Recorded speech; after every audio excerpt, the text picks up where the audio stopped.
D'abord, le premier élément de satisfaction, c'est à l'endroit des organes de presse.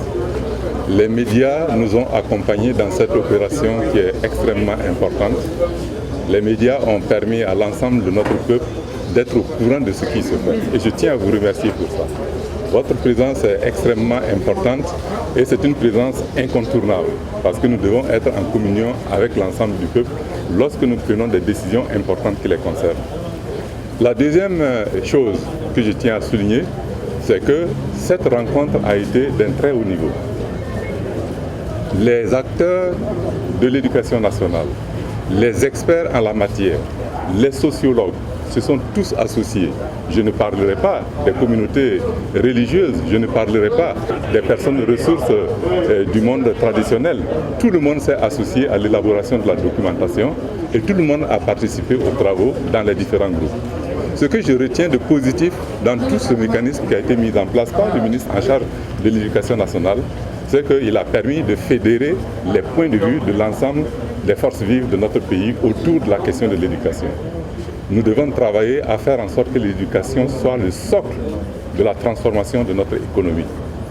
Et la meilleure manière d'y arriver, c'est de voir avec tout le monde. Et je l'ai dit dans mon discours de clôture, il faut que non seulement l'éducation nationale, qui a examiné tous les compartiments de cette éducation nationale, l'éducation formelle, l'éducation non formelle, l'éducation de la petite enfance, etc., puisse être prise en considération, mais en tenant compte aussi de la formation technique et professionnelle et en tenant compte de l'enseignement supérieur, pour que nous puissions avoir une vision holistique de ce que nous souhaitons.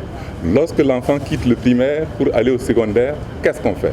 Lorsque l'enfant quitte le secondaire pour aller au supérieur, qu'est-ce qu'on fait?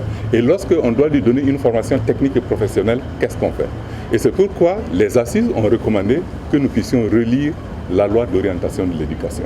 Et pour pouvoir le faire, il faut que nous ayons tous les éléments du livre blanc concernant l'enseignement supérieur et également des assises qui vont être organisées autour de la formation technique et professionnelle. C'est à l'issue de cela que nous pourrons, avec les députés à l'Assemblée nationale, procéder à une relecture profonde de notre loi d'orientation et faire en sorte que l'école nouvelle que nous voulons soit une école nouvelle acceptée de tous et qui prend en charge tous les compartiments de l'éducation nationale. Et c'est ce qui fait que je suis très satisfait des travaux qui ont eu lieu. Bien évidemment, les travaux en groupe ont défini un certain nombre d'orientations concernant des points précis.